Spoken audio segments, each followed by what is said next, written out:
Welcome to this week's Everyday Inclusion and Belonging, where we talk about everything under the sun as it relates to diversity, equity, inclusion, and belonging. And I have the privilege of speaking with the best of the best doing this work. I am Mo Berkner-Boyd. I'm a white woman with red hair. I've got it pulled up today. I'm wearing red frames, a blue shirt. I've got my bookshelf behind me, and my pronouns are she, her.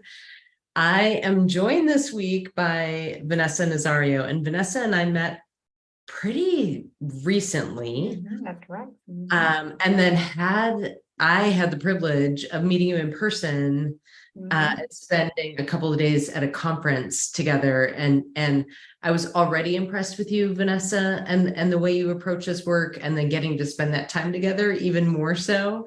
So please introduce yourself, and then we'll get into how you approach this work. Absolutely. Well, thank you so much, Mel, for that warm introduction. And they say flattery will get you everywhere. So, of course, I'm like, oh yeah, I'll show up. So I'm Vanessa Nazario. I'm the Chief Diversity, Equity, and Inclusion Officer of Memorial Healthcare System. We're based in South Florida. I'm a Hispanic woman from Trenton, New Jersey. Born in Puerto Rico. Spanish is actually my first language, and which is now dominated by the English language. So now I speak Spanglish. So it is what it is. And my hair is pulled back today. I'm wearing a pink blazer with a black shirt, and around my neck I have my cross here, which is a testament to my faith as a woman of faith. But I've been with the healthcare system going on 2.5 years, and I moved specifically to South Florida for the role that I now have the honor and privilege of leading. And then again, as I said prior to this, I was from the New Jersey area, where I spent the bulk of my career all things related to creating equitable spaces for populations who have been historically excluded, whether from an income perspective or from another diversity dimension, whether race, gender, and etc. So I'm really thankful for this opportunity in the space. I believe in the power of sharing stories, right? And I think, for most people, who may be listening in, there's something that resonates with them, right? And they can take it back to their shop and maybe explore whether it works for them. And yeah, so I'm excited. Well, thank you again for the space, Mo. Yeah, well, and Vanessa, I love that you said that, because there's a lot of work to be done. And I really believe in the power of all of us learning from each other, honing the way we're doing things, maybe avoiding some pitfalls.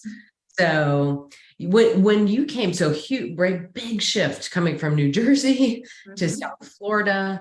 Y'all, if you're paying attention to how long she's been there, we were talking about a pandemic. That's right. And you really stood up the work. And I'm curious sort of where and how you chose to get things started there at Memorial Health System. Yep. So thank you for that question. Yeah. So it was definitely an interesting time to make a move. But I'm, as I indicated in my introduction, I'm a person of faith. So I just felt that this was the right time, the right place, with the right organization to do this work and embark on this journey, which was a new journey for Memorial at the time, in terms of really building equity and inclusion from the ground up. And I said to myself, this is an opportunity to work with a phenomenal healthcare system, and to get this work and do it right, hopefully for them, and ultimately, impacting the people we want to impact, which is our workforce and our patient population, and then the byproduct is, from a community perspective, and sort of how this resonates there. And for me, it starts with making sure that I did not come in with assumptions about anything in particular, and to take the opportunity, and I took the opportunity to have conversations with individuals within the organization to really understand, what was their, where they were in terms of DEI, like in their head and heart, and where they thought there were some opportunities, and really conducting some initial assessments, and by way of these conversations and just dialogue with key individuals within the organization. I'll share that at Memorial, tenureship is long. So we have employees who've been there, 15, 20, 30 years.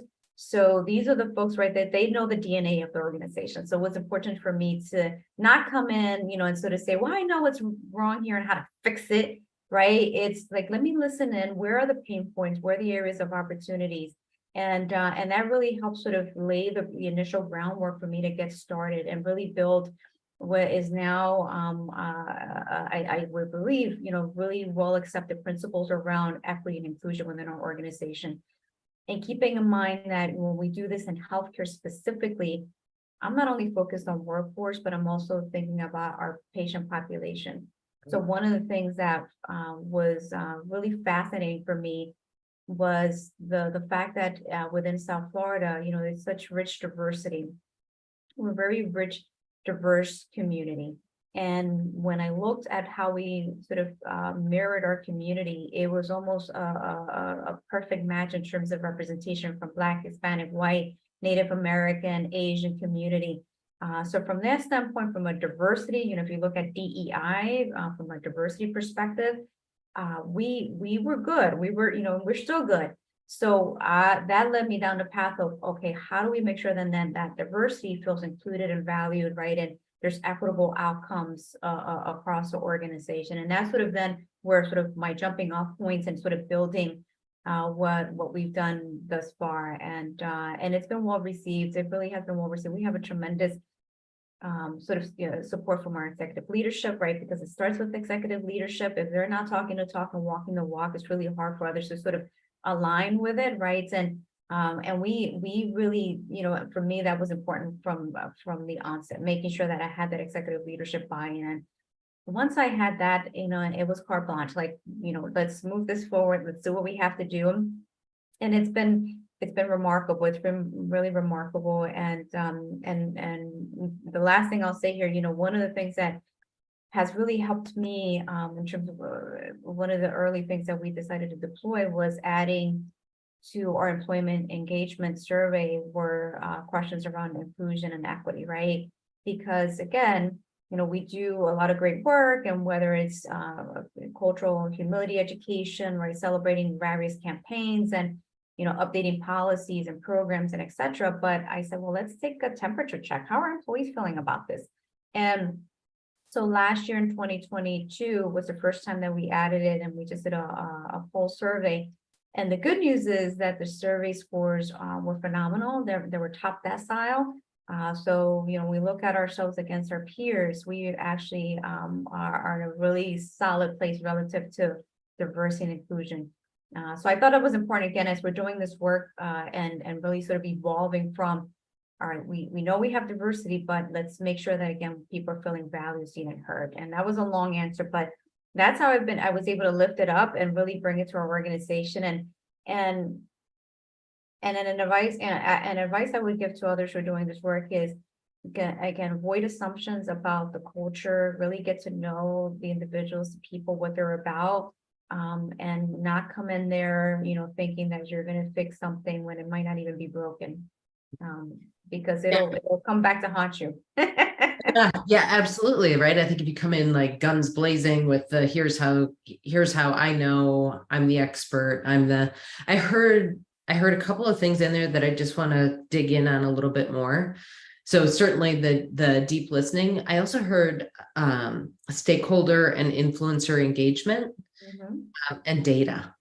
Yeah, absolutely. And so all of those, so you took a measured approach in terms of, I'm going to listen first, listen and learn, and bringing that humility, and then grounding in the data too. And I know that for you, data is really, really important. I actually got to sit in on a session where you were talking about data and how important data is to this work. And then that key stakeholder engagement, and who are those people?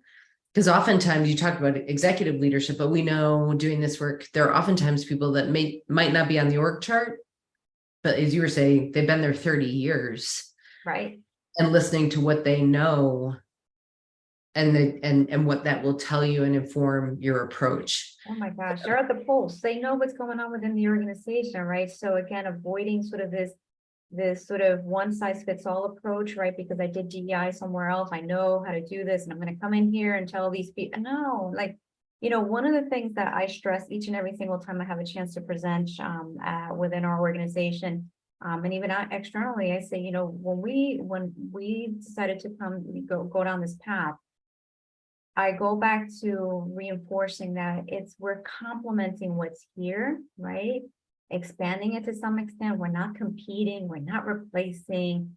So I embedded everything that we do in equity within our organizational structure, right? And making sure that our mission statement says we are about complementing, right, our organizational pillars, making sure that our pillars are sort of lifted by the work we're doing in equity and inclusion. And that for me, I think what has helped us be successful, because it wasn't, let me change things that I've already been told are working within the organization, right? And for me to come in and say, well, I'm going to challenge you on that.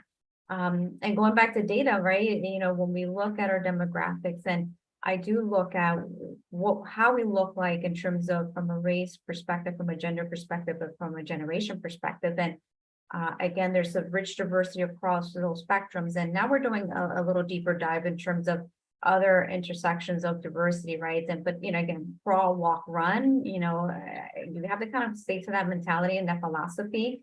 You're not gonna tackle everything from day one. And so it's been a really measured approach, to use your word, Mo. And for me, that's really worked. And again, are you going to find that everyone sort of jumps on board and they're going to be the biggest ambassadors and cheerleaders of this work? Absolutely not. I mean, that's, that's aspirational. Nice. That's aspirational, right? I'm like, that's the reason I get up every day to, win their hearts and minds. But at the end of the day, it's making sure, again, that you do listen to, and have conversations with individuals that have been with the organization to really get sort of a good temperature check of what's been happening, where they think, some of the pain points are, and then that can form your sort of approach to embedding equity and inclusion within an organization. And again, for me, it's not about replacing anything. It's really about enhancing what's already here, right? With that equity lens sort of as an overlay. And that seems to be very palatable for folks. And listen, I'm not saying that other organizations, they might have to take a more sort of aggressive approach because, maybe they have some real big pain points that they have to contend with, right? I just know within our organization, based on where we're at, for me, I knew coming into this, right, that I needed to be really thoughtful and intentional about how to inject it, right? To make sure that, again, that it was well received as opposed to contentious. And then it's like an uphill battle on that. And I hear my peers all the time across, right? They're like, oh, we just can't seem to get, this level of management involved and but I'm very fortunate that I for the most part, I've had a lot of great support and buy-in. Well, and I loved what you were saying in all of that, where you're weaving it into what exists. You didn't take an approach of here's DEI. You took an approach of here are our pillars. How does DEI become a part of those pillars? Right. And the way of which I think, again, it is a very thoughtful approach that, so I think there's the time horizon sometimes that people want to see results. I think there's some level setting and expectations there too, and being able to point out those wins along the way, right? So if somebody's saying, oh my gosh, nothing is changing, and in your case, right, you didn't have a lot that you needed to change, you needed to enhance, as you said, you needed to integrate. What have you done in terms of having people understanding on the journey with you that this is patience and this is forever? And here, how have you marked some of those wins along the way? Like how have you made those known? Because I think that piece is really important too, particularly right now, right? There's a lot of this conversation around diversity fatigue, right? Or just fatigue around this work. Because we're an instant gratification species. We are.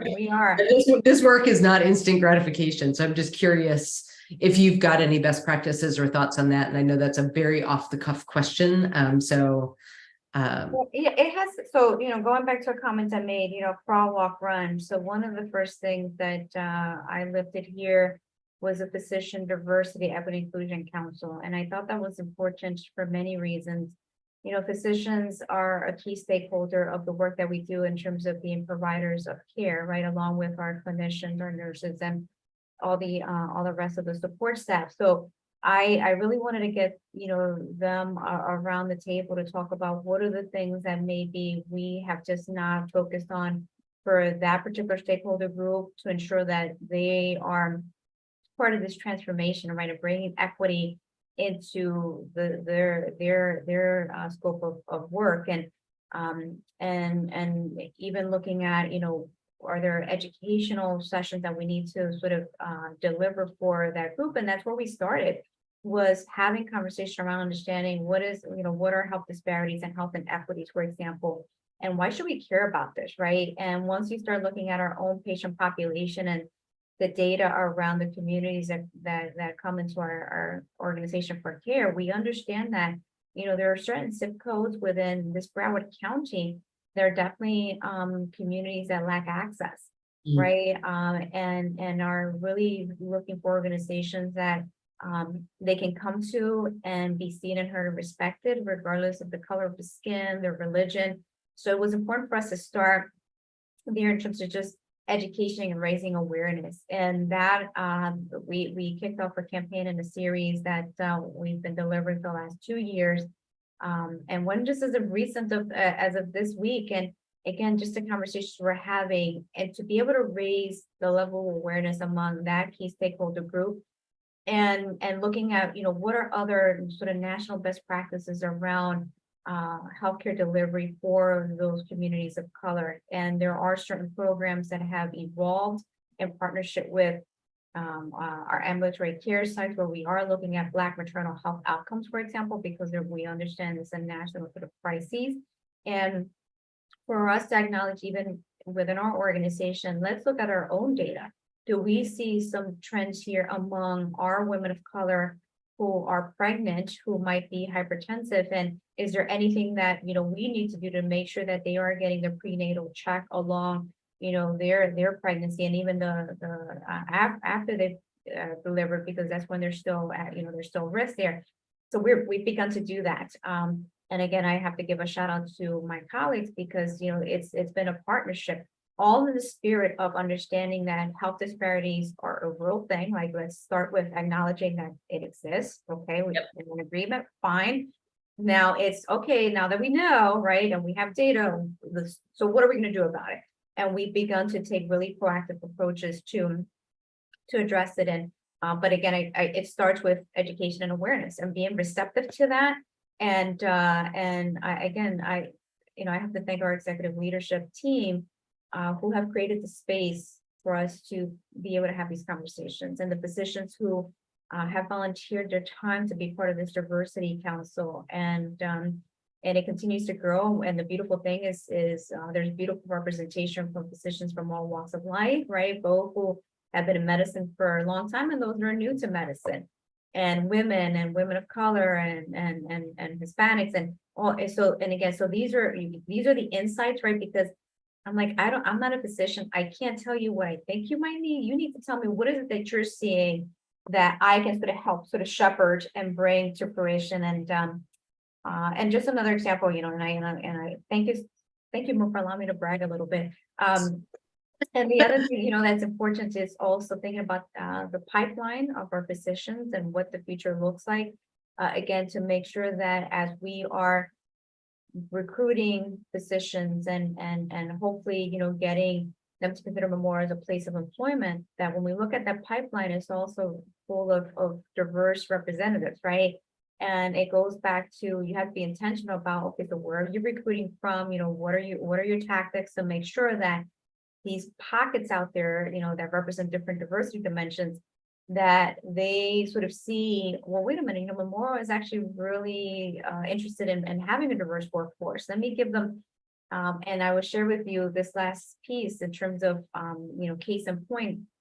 We have a new chief of maternal fetal medicine, a woman of color, and she was in New York at a very prestigious hospital system. And she said to me after she was working with Vanessa, when I was doing my research on where I wanted to go next in terms of my employment, I really looked for organizations that were walking the walk relative to diversity, equity, inclusion. And I was reading up on everything you guys are doing and we're doing at the time. And, that really shifted my choice in terms of choosing Memorial for me to consider as a place of employment. And she actually shared this with our executive team. She's like, that was one of the decision makers for me, that, what I saw really convinced me that it was just not a empty sort of commitment, that there was real substance to it.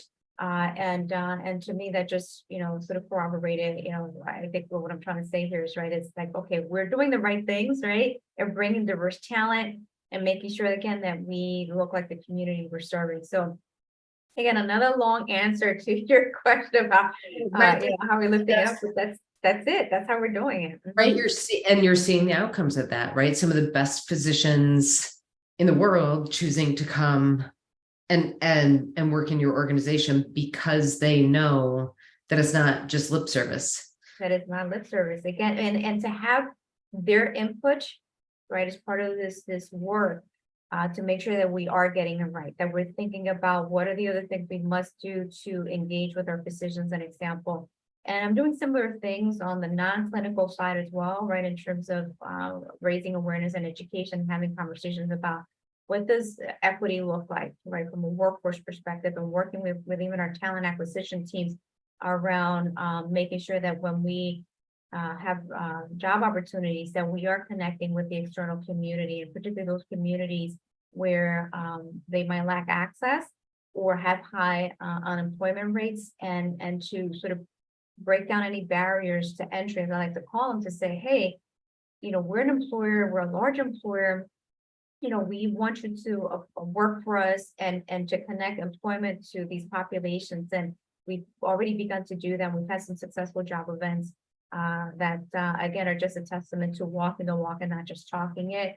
And but and I'll just emphasize this last point, but it's a collaborative process. Going back to what where we were, where we started, to me, I'm a partner with human resources. I'm a partner to our physicians. I'm a partner to our marketing, right? To bring that equity and inclusion lens to the work that's already happening, and making sure that sort of it's top of mind for them as well. So if you look at our marketing campaigns, rich diversity, right? Just in the images you see, and it's all, we're really intentional about doing this, but it was a true collaborative venture. Well, I think, just thinking about the expertise and skill sets that you're bringing, right, in terms of collaboration, right, right, that the listening, the data, grounding in data, where do you see Memorial Health System in 5 years? Oh my gosh. Yeah, it's like, let's look down the road, right? And although I've enjoyed the 2.5 years I've been there. And as a matter of fact, I was just having a similar conversation earlier today, Mo, about not even memorable, where is this work evolving to, right? I think as DEI professionals, we have to start looking at sort of what is the 3.0 version of this work.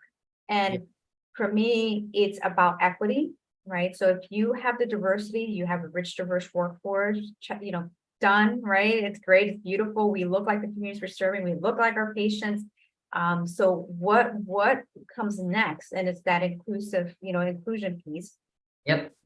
If your employee engagement scores are already showing that the level of engagement is where it needs to be with, 90% of your population, the 90% that filled out that survey, like, okay, well, great. How now? So where do we go from here? And that's where you evolve to, are we really winning the hearts and minds in that sense of belonging for all 16,000 employees?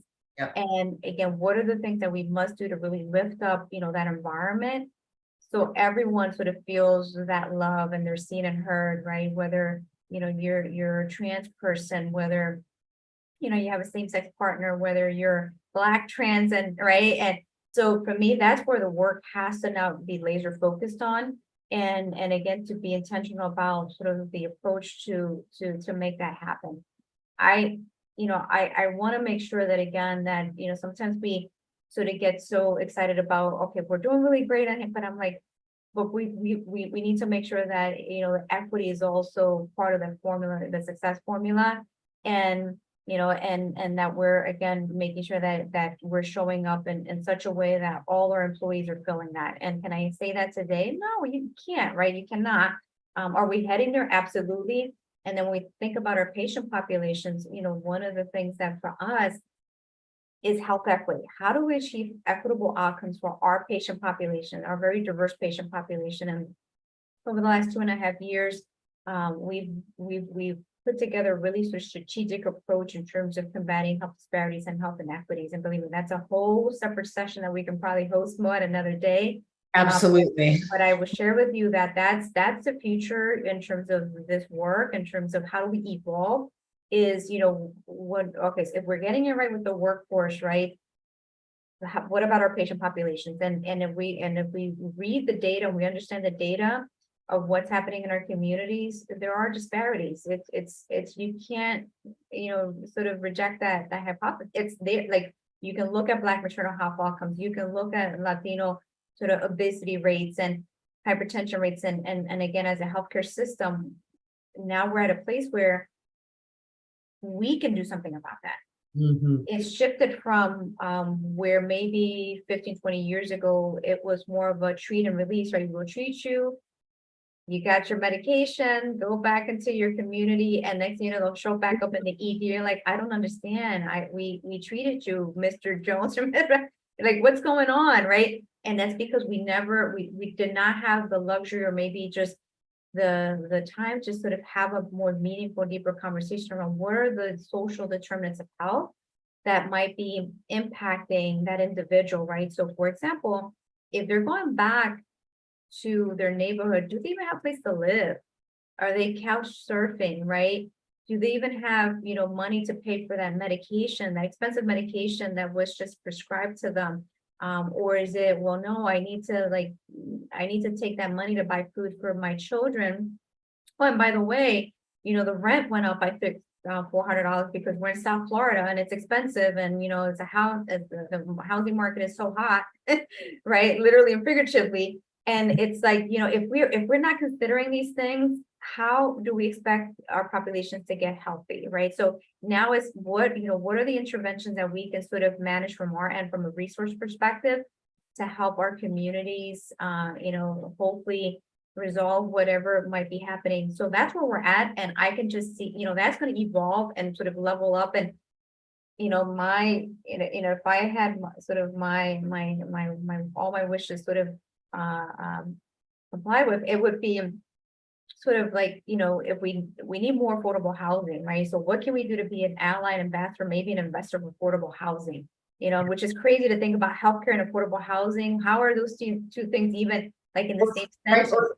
or food deserts, or Right, food deserts, right? exactly, and investing in, and we do have a farm market that comes to our some of our hospitals. I was at one today. But again, even taking it further in terms of, you know, where there's communities that don't have transportation that can't get to these farm markets, and unfortunately they don't have access to healthy foods, and you're telling them that they're, you know, that they need to manage their weight, they need to eat healthier. But let's be honest, Mo, healthy eating can be really expensive, right? If you think about, you know, And time consuming, right? Like time consuming. yeah. So what are those? I love what you just thinking through our conversation, Vanessa, you started with like this, I'm listening, right? I'm listening to individuals. And as you're talking about the future, you're talking about systemic community change. But it has to be a partnership, right? Because we, and this is, I say this all the time, you know, we can sort of manage and control what's happening within our healthcare system, right? And to some extent, maybe influence what's happening externally, but then, you know, you need state, right, local government, because there might be, you know, policies that need to be updated and programs that have to be sort of created or maybe expanded or thought about a little different, right? Sort of those sort of more larger systemic things that we must consider as part of this transformation. And listen, I know from a federal perspective, Department of Health and Human Services, right? Health equity is part of the conversation and part of their commitment. And now is for us at Memorial is how do we sort of localize it here? You know, what are the things that we can manage as an organization? And again, I work with some really passionate people around this work. It makes it easier for us to sort of move this big boulder forward, because you can't do it by yourself. You cannot. And you know, I have some tremendous allies and within the organization that they're in it with me. They want to see this happen. And you know, for me, think about also for our caregivers, for them to sort of understand the fact that we do care about our patients, right? Not only do we deliver culturally compassionate care, but we also want to make sure that we're thinking about health equity. I think this is something that from a retention perspective, from attracting talent, you know, these are the things that matter to someone. They'll say, you know what, I want to stay with this organization. They really do care about their people and their patients, right? Yeah. Like that's, you know, if you can get there, you got it. You got Yeah. Oh my gosh, so that's perfect. Leave me with one last truth bomb. That might have been it. I think that's it. I just, you know, I guess for me, for those that are listening is, you know, equity is something that you really have to work towards. It's not something that just comes, you know, very organically, right? And to avoid assumptions about where people are on this journey and meet people where they are, right? It's, you know, I think sometimes, you know, there's a facade that you have to break through and thinking that things are okay. But once you start getting deeper into sort of the organization and then conversation with individuals, you'll probably discover that they're not feeling affirmed, right? And that sense of equity is just not even part of a dialogue or conversation with them, right? So to be intentional about the work and meeting people where they are and avoiding assumptions. So hopefully, again, to really go through a discovery process to understand what must be done to really move sort of this whole aspirational goal of equitable outcomes for all people, right? For all people, and understand that, you know, it's going to take time, it's going to take some energy and awareness, right? And even if it sounds like, oh, this is so fundamental, right? Again, it goes back to what I said. You just can't assume people understand, right? Just have that, you know, first conversation. Well, let me talk to you about what equity really means, right? And how, you know, there are some communities that have not had equitable outcomes in terms of health, and why, and let's just start there and dig in from there. But anyway, so thank you for the time. I appreciate it. Oh my gosh, my heart is full. This was just the conversation that I needed today. And y'all, I would encourage you to go back and watch and listen to this again, because Vanessa just gave you a blueprint. That was that is, it makes me so appreciative, Vanessa, that there are people like you doing this work, particularly in healthcare. So thank you for all that you do. Thank you for the space to share a little bit of what we're doing here at Memorial and the work that I'm leading. And to me, you know, it's an honor and a privilege to do this. And I'm a person of faith, so this is where I'm at. This is where I was called to do. And if I am the voice, the ambassador, the champion for it, then I'll do it, right? I've taken on the challenge, and use me to do the goodwill. Love it. You're like, challenge accepted. Let's do this. Let's do this. Thank you so much, Vanessa. Everybody, we will see you next week on Everyday Inclusion and Belonging.